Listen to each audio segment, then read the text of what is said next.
Hi friends.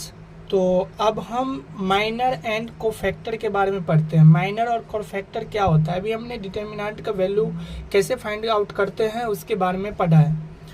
तो minor क्या होता है, जैसे कि एक डिटर्मिनेंट दे दिया गया है, ठीक है, A11 A12 A13 एक डिटर्मिनेंट लेते हैं और उसका माइनर कैसे फाइंड आउट करते हैं वो अभी हम देखते हैं, ठीक है।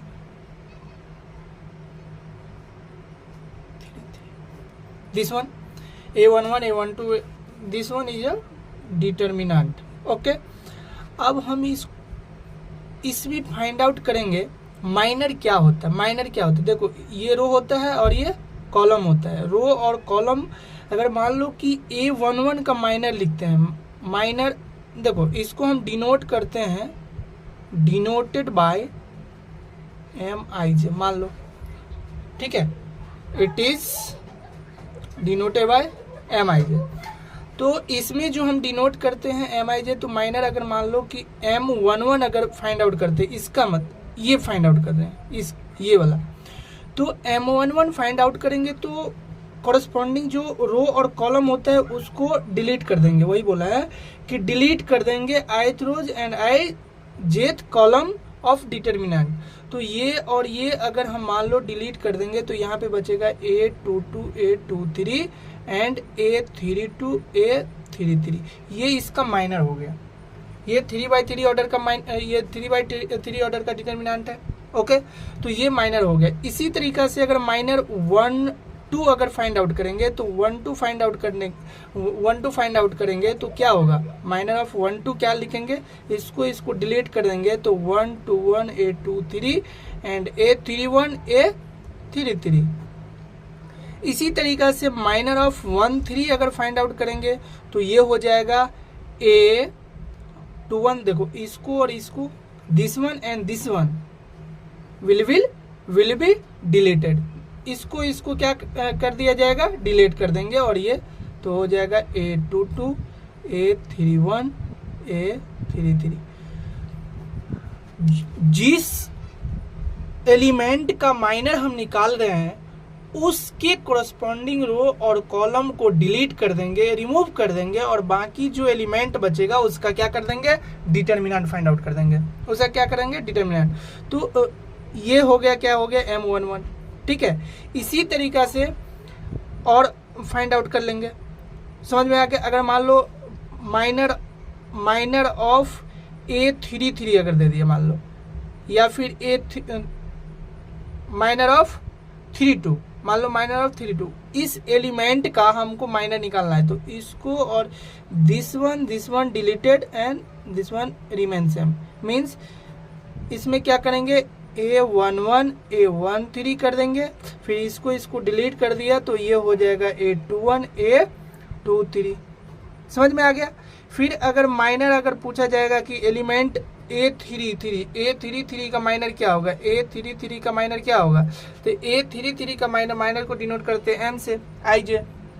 A3 को इसमें कॉलम छोड़ देंगे और इसमें रो और कॉलम को छोड़ करके ये इसमें ये बचा 1 1 1 2 एंड A21 A22।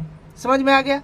अब आप माइनर आप फाइंड आउट कर देंगे। इसी प्रकार से कोफैक्टर है। कोफैक्टर में कुछ नहीं करना है। कोफैक्टर में क्या कर देना है कि -1 से क्या कर देंगे, I पावर J पावर को प्लस कर देंगे, और जिस एलिमेंट का हम कोफैक्टर निकालते हैं उसी एलिमेंट के माइनर से हम मल्टीप्लाई कर देंगे। समझ में आ गया। ये कोफैक्टर हो गया। कोफैक्टर को हम डिनोट कैसे करते हैं, A से, तो AIJ। समझ में आ गया।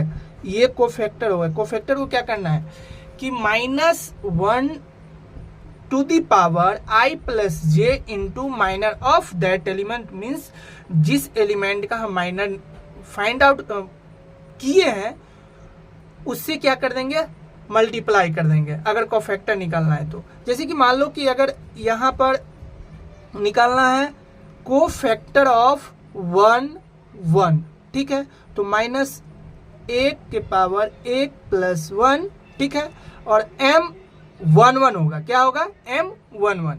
M11 हो गया। तो देखो यहाँ पे क्या हो गया, M11, क्यों, -1 to the power 2 plus 1, okay. फिर 1 2 निकालना है, कोफैक्टर ऑफ 1 2, कोफैक्टर ऑफ 1 2 निकालना है, तो -1 to the power 1 plus 2 minor of 1 2, जिस एलिमेंट का कोफैक्टर निकालेंगे उसी एलिमेंट के माइनर से मल्टीप्लाई कर देंगे, -1 to the power जो सबस्क्रिप्ट एलिमेंट होगा उससे मल्टीप्लाई कर देंगे पावर में, ओके। समझ में आ गया, M12।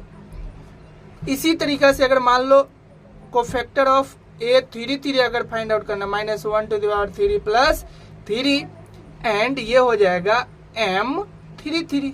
समझ में आ गया, तो ये हो गया आपका, ये प्लस हो जाएगा तो M33। अब समझ में आ गया। तो डिटरमिनेंट का जो हम वैल्यू निकालते हैं इस मेथड से भी आप निकाल सकते हो। जैसे कि मान लो यहाँ पे ये कोफैक्टर हुआ, ओके, और ये कोफैक्टर हो गया, ये माइनर हो गया।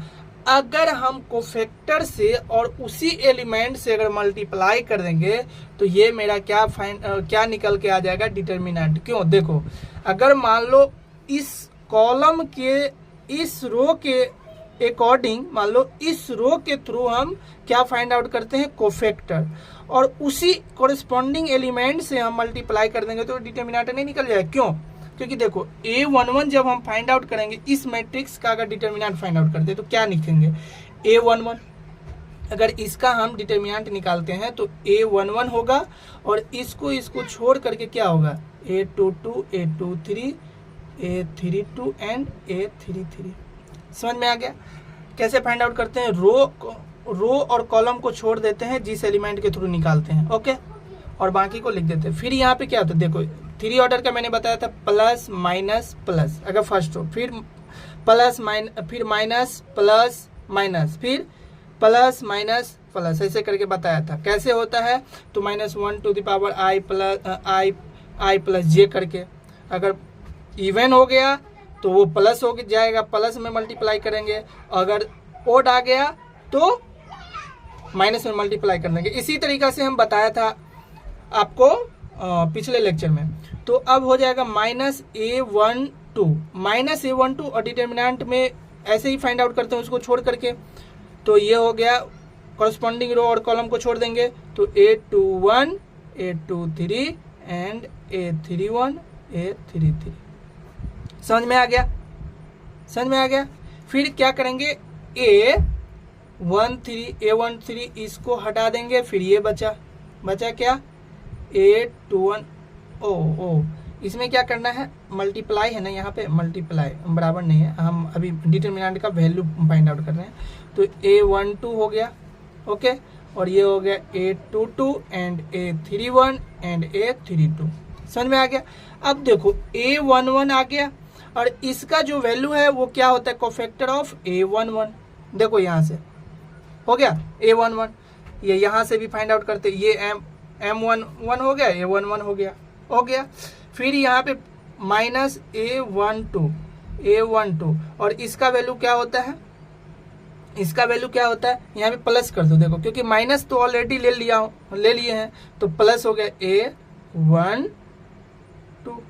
फिर प्लस में क्या करें, क्यों यहाँ पे प्लस क्यों किया, प्लस इसलिए किया क्योंकि ये तो माइनर निकाला ना, तो माइनस में क्या करेंगे, माइनस से गुना कर देंगे क्योंकि ये तो माइनस है।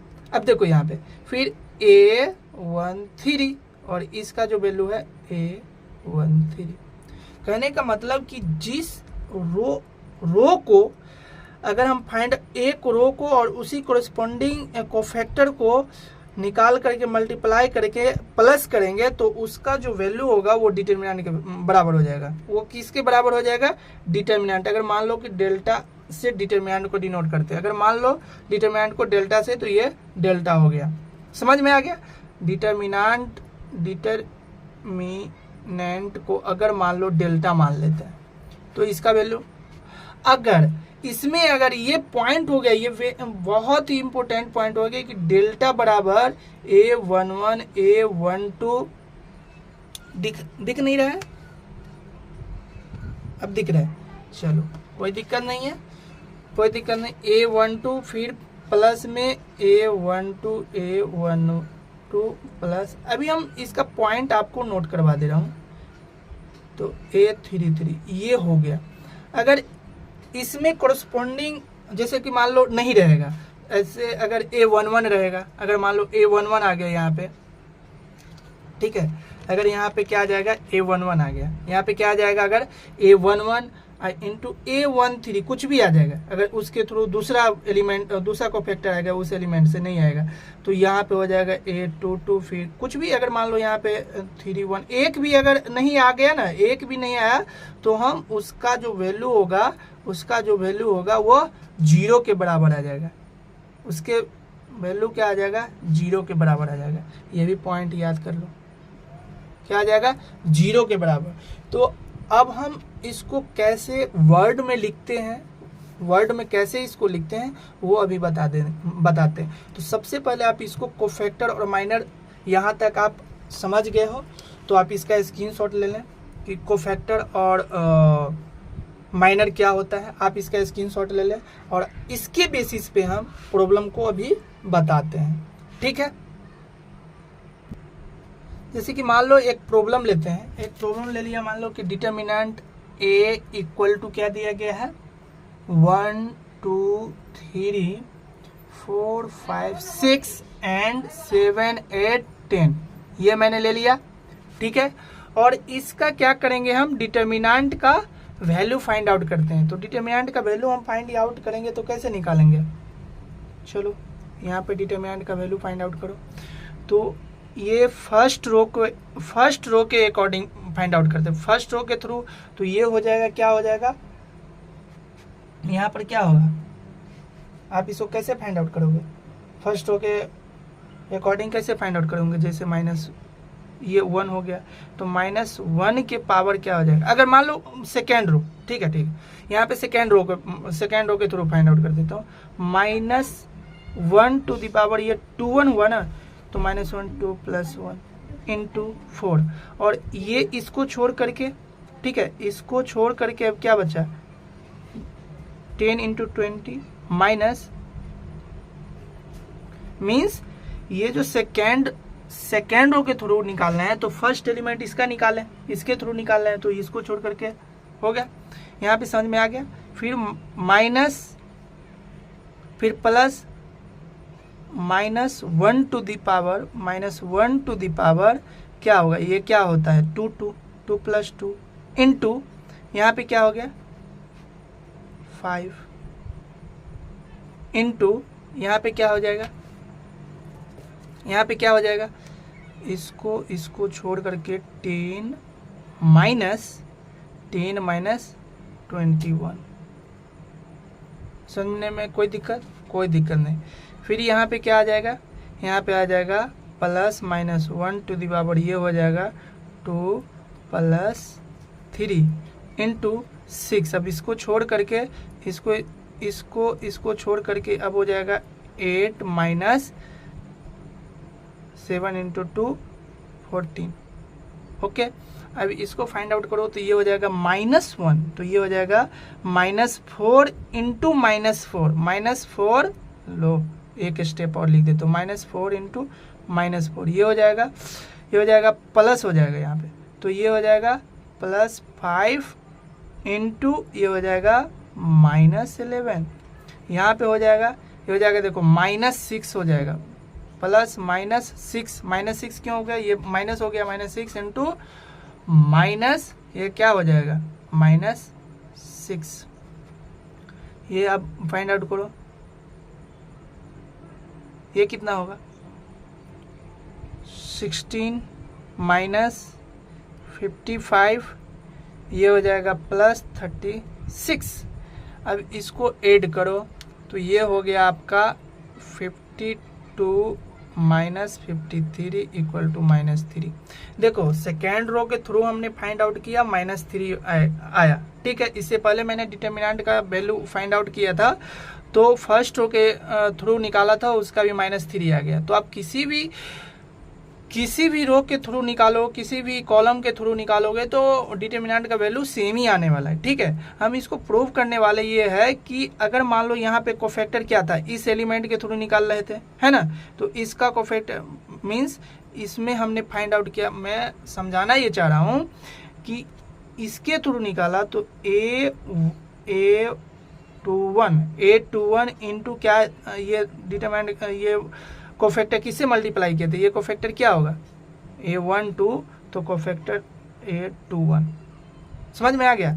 फिर प्लस ये कोफैक्टर था A22, तो A22 एलिमेंट, तो A22, फिर प्लस A23 इंटू A23, इसी से मल्टीप्लाई किए थे, ये कोफैक्टर आया था, समझ गया, उसी एलिमेंट से। ये समझाना चाह रहे थे, समझ में आ गया। एक क्वेश्चन लेते हैं, एग्जाम्पल। ओके, एक क्वेश्चन में लेता हूँ, उसको आपको फाइंड आउट करना है। जैसे कि मान लो write the cofactors of the elements of the determinant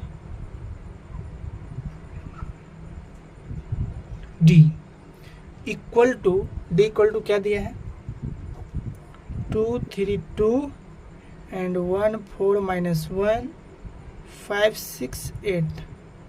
okay, इसमें क्या find out, right the cofactors. उसके बाद मैं एक चीज और, इवैल्यूएट द डिटर्मिनेंट। चलो इसको फाइंड आउट करो। कैसे फाइंड आउट करते हैं, तो फाइंड करना है तो सबसे पहले हमको क्या करना है, कोफैक्टर बोला है तो जितने भी एलिमेंट, जितने भी यहाँ पे देखो एलिमेंट अगर मानना चाहो तो ये एलिमेंट क्या होगा, A11 A12 A13 A21 A22 A23 A31 A32 A33, ये इसका क्या हो गया, एलिमेंट हो गया। तो हम अभी फाइंड आउट करेंगे A11 कोफैक्टर, अगर फाइंड आउट करेंगे तो ये वाला एलिमेंट हमको फाइंड आउट करना है, तो ये हो जाएगा -1 टू द पावर 1 + 1 इंटू, अगर इसको निकालना है तो ये वाला रो और कॉलम छोड़ देंगे, बाकी को यहाँ पे नोट डाउन करेंगे और उसको क्या करेंगे, सॉल्व करेंगे। तो इसको सॉल्व करने के बाद आ जाएगा, ये प्लस हो गया तो ये हो जाएगा 8 4 × 8 32। ओके, और यहाँ पर 6 × 6 × -1, ये +6, तो ये हो जाएगा आपका 38। यहाँ समझ में आ गया। फिर A12 निकालना है, तो A12 ये है, तो ये -O, ये 2 यहाँ पे दिया नहीं। सबसे पहले हमको क्या निकालना है, कोफैक्टर निकालना है। ओके, नो प्रॉब्लम, अभी हमको कोफैक्टर निकालना है, अभी डिटरमिनेंट का वैल्यू नहीं निकालना है, ठीक है। फिर -1 टू द पावर 1 + 2 करना है, ठीक है। और इसको मैं ऐसे भी लिख सकता हूँ, इसको ऐसे भी लिख सकता हूँ, -1 to the power 1 + 1 into minor of 1 ये भी अगर माइनर के थ्रू बोलेगा तो ऐसे निकालना है। ओके, आप समझ चुके हो, मैं बार बार इसको क्यों लिखूं। ओके, अब 1 2 निकालना है तो 1 2 इसको छोड़ देना है, ये हो गया -1 -1 5 8। चलो फास्ट में करो, ये हो जाएगा 8 + 5। कैसे हुआ समझ में आया, ये कैसे हुआ समझ में आया, 8 इंटू माइनस इंटू प्लस, ये हो जाएगा 13। ओके, ये हो जाएगा A13। अब निकालना है 2, ये वाला निकालना है, तो इसको छोड़ देंगे, -1 टू द 1 + 3 इंटू, ये हो जाएगा 1 4 5 6। ओके, ये हो जाएगा प्लस हो जाएगा, ये तो प्लस हो जाएगा, +1 ही हो जाएगा, और ये हो जाएगा 6 - 20, ये हो जाएगा -14। ओके, ये हो जाएगा -14। अच्छा, ये क्या आया था, यहाँ पे माइनस आया था ना, यहाँ पे माइनस था ना, मिस्टेक हो गया। और अब हमको क्या फाइंड आउट करना है, A21, मैं डायरेक्टली लिख देता हूँ अब, -1 टू द पावर 2 + 1, और ये हो गया डायरेक्टली क्या ऐसे 3 2 6 8। अब ये हो जाएगा आप, ये -1 ही होगा, और ये हो जाएगा आपका 24 और 12 ये हो जाएगा। ये देखो यहाँ पे 12 है, ये माइनस है तो -12 हो जाएगा।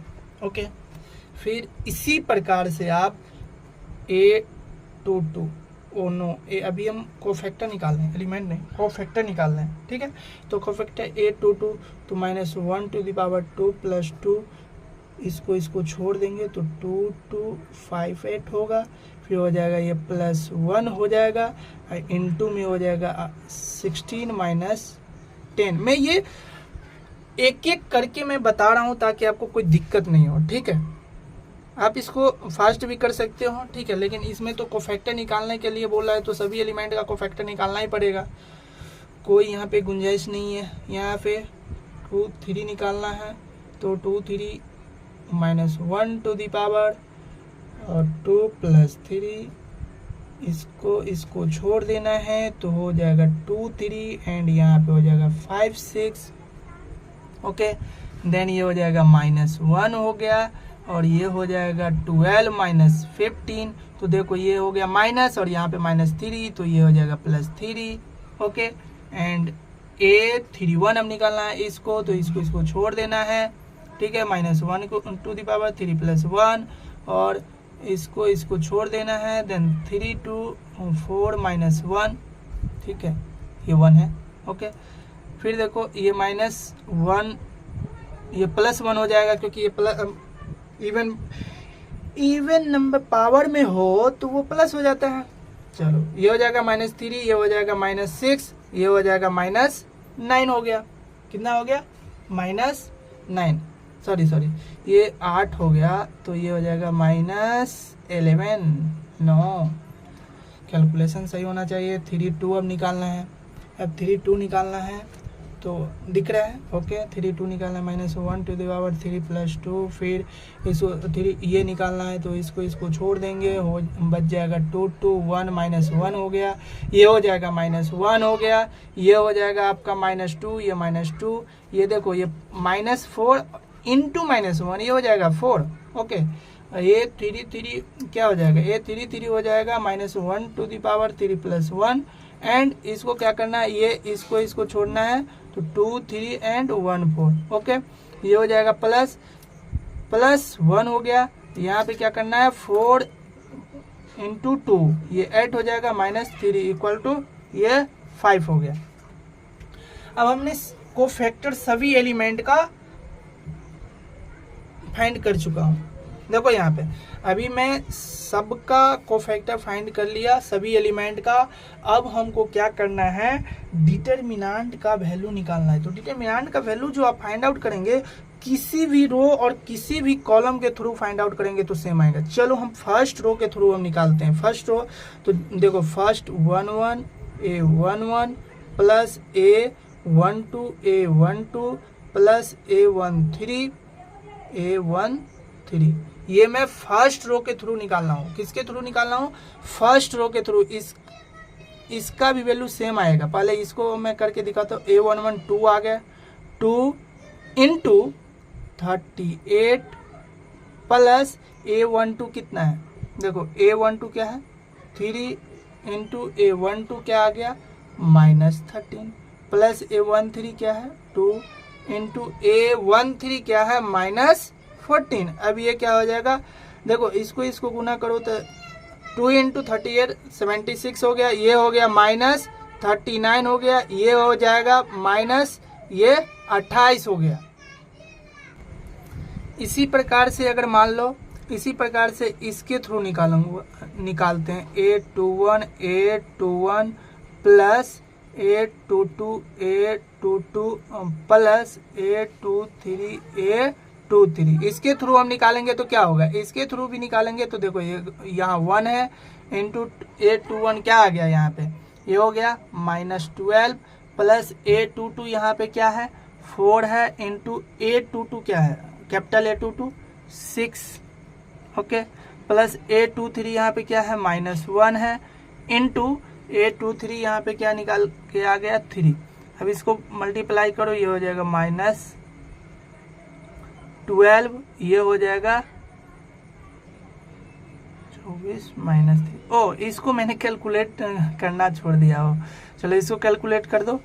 और ये हो जाएगा 7 6, ये हो जाएगा 9, क्या हो जाएगा 9। अब यहाँ पर देखो फाइंड आउट करो, ये 24 माइनस 15 इक्वल टू 9।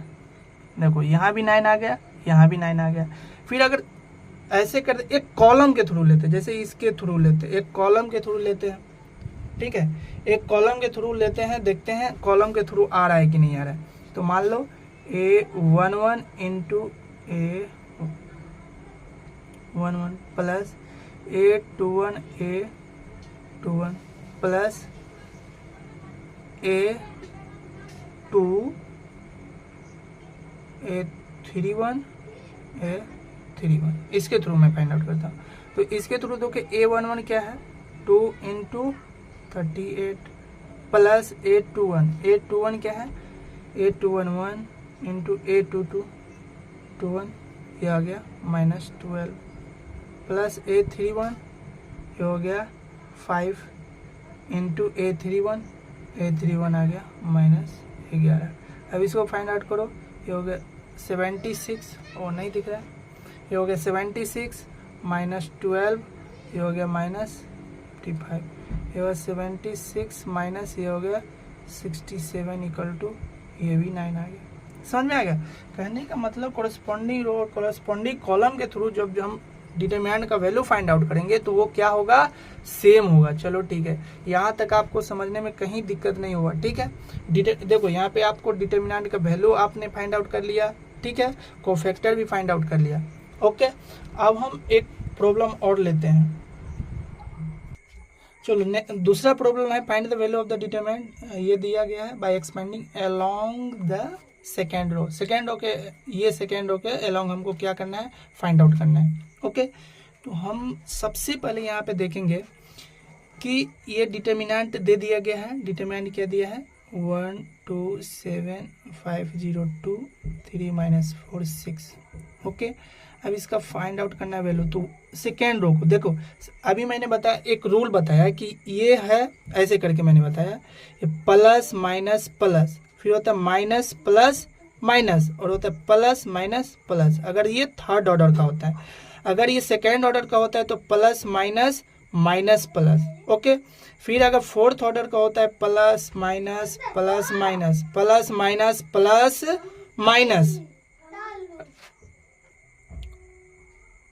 और यहाँ पे हो जाएगा plus minus plus minus plus minus plus minus. ये फोर्थ ऑर्डर का होगा। तो ओके, तो यहाँ पे सेकेंड रो के ये माइनस हो गया तो -5 हो गया।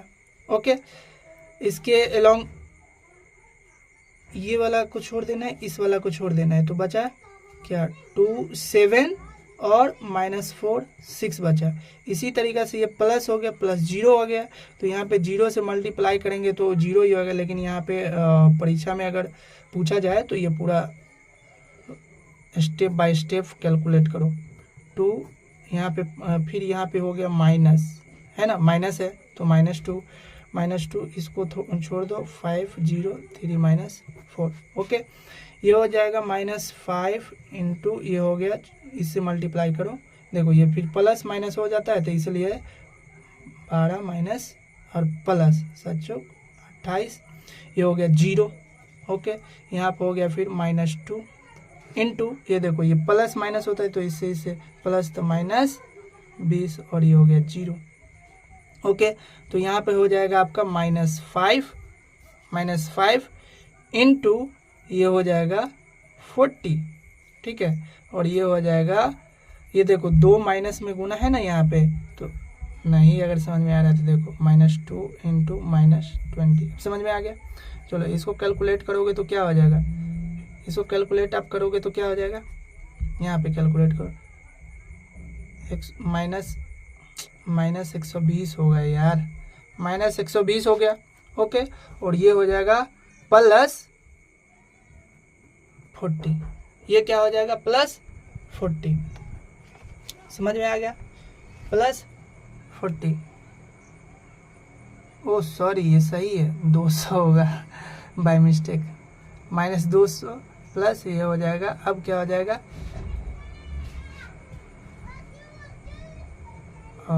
अब क्या हो जाएगा इसमें, मैंने गलत कर दिया।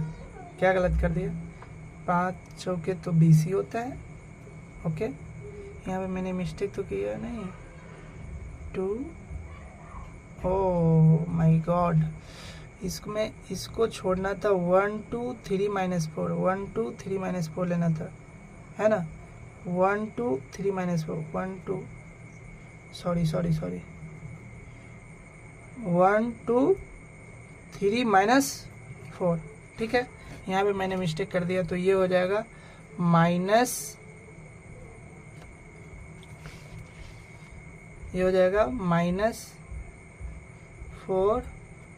-6। अब ये हो गया -10 -10, ये हो गया, ये हो जाएगा -200 + 20 = -180 हो गया इसके थ्रू। और दूसरा तरीका ये है कि मान लो इसको हम क्या कर देंगे, -1 टू द पावर, ये 2 1 है, देखो ये हो जाएगा 2 1, ये 2 2, ये 2 3, तो -1 टू द 2 + 1 2 7 -4 6, ठीक है। फिर प्लस -1 की पावर 2 + 2, हाँ 1 7 3 6। फिर देखो यहाँ पे प्लस, और ये हो जाएगा -1 की पावर 2 + 3। अब हो जाएगा, यहाँ पे क्या बच जाएगा, 1 2 3 -4। ओके, यहाँ तक समझने में कोई दिक्कत नहीं। अब इसको फाइंड आउट करो, ये हो जाएगा -1 हो गया, समझ में कोई दिक्कत नहीं। ओह सॉरी, ये एलिमेंट मैंने छोड़ ही दिया, 5 और ये 0, और यहाँ पे क्या हो जाएगा 2। ओके, यहाँ पे 2, तो ये 5 हो गया, ये 12 + 28, ये हो जाएगा आपका प्लस में हो जाएगा, और 0 ही हो गया यहाँ पे -1 × 2, और ये हो गया आपका -4 -6, तो ये हो गया आपका -5 × ये हो जाएगा 40, और ये हो गया 0, और ये हो गया आपका -1, तो प्लस -2 × -10 = -200, ये हो जाएगा -200, और ये हो जाएगा +20, तो हो गया -180। ये इसका आंसर हो गया। समझ में आ गया? कुछ नहीं है, बस डिटरमिनेंट का वैल्यू अलोंग दो, ये सेकेंड रो के थ्रू बोला गया है, तो सेकेंड रो के थ्रू बना दिया मैं। तो नोट करके आप इसको लिख लो, ये मोस्ट इम्पोर्टेंट ये नोट्स है।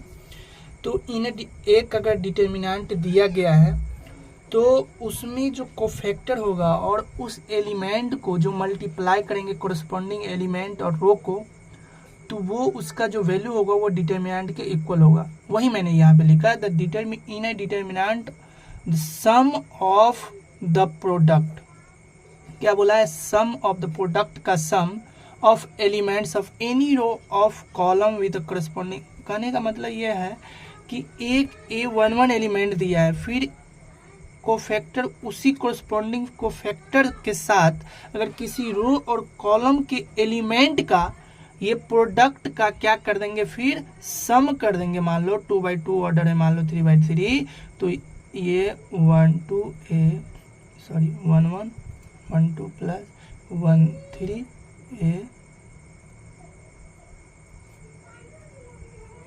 समझ आ गया। ये इसके बराबर होगा, डिटरमिनेंट के वैल्यू के बराबर होगा, यही मैंने ये लिखा है। समझ में आ गया। जैसे कि मान लो अगर बहुत सारे ऑर्डर दे दिया 3 4, वैसे 3 और 4 ही आएगा, बट अगर हायर ऑर्डर दे दिया तो डिटरमिनेंट का वैल्यू मान लो ऐसे फाइंड आउट करेंगे, ठीक है। AI1 plus AI2 plus AIN कहने का मतलब है इसको M भी ले सकते थे, N भी ले सकते थे, ठीक है। तो I ये वैल्यू हो गया। कहने का मतलब अगर I का वैल्यू अगर 1 यहाँ पे पुट करो तो 1, तो मान लो आई के वैल्यू अगर मान लो 1 पुट करते हैं और एन का वैल्यू 2 पुट करते हैं, ठीक है, तो ए क्या हो गया, A11 A11 A11 प्लस और एन का वैल्यू भी 2 ही है तो A12, ठीक है, आई का वैल्यू एक बार 1 हो गया, एक बार 12 हो गया, फिर ए इसका भी वैल्यू डिटर्मिनेंट ये I equal to 1 N equal to 2, ये इसका वैल्यू हो गया। समझ में आ गया, समझ में आ गया।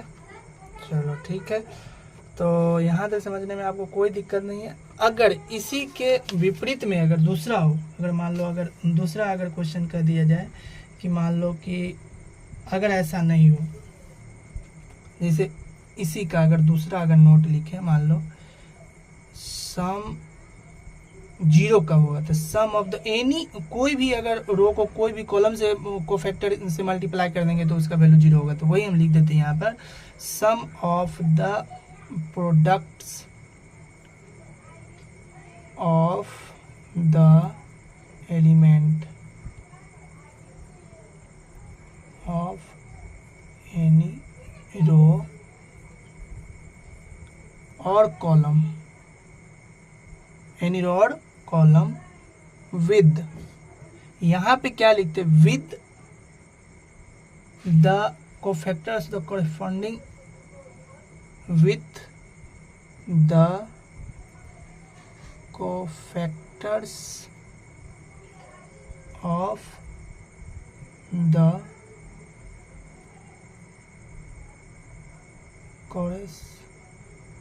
corresponding elements of any other, क्या बोला मैंने, any other row और कॉलम, ठीक है, इज 0, कोई दूसरा रो और कॉलम को, जैसे कि मान लो ये डेल्टा अगर मान लो A11 A21 कर दिया, अभी मैंने बताया, और A12 A22 plus A13 A23, इसका भी वैल्यू 0 आ जाएगा। समझ में आ गया।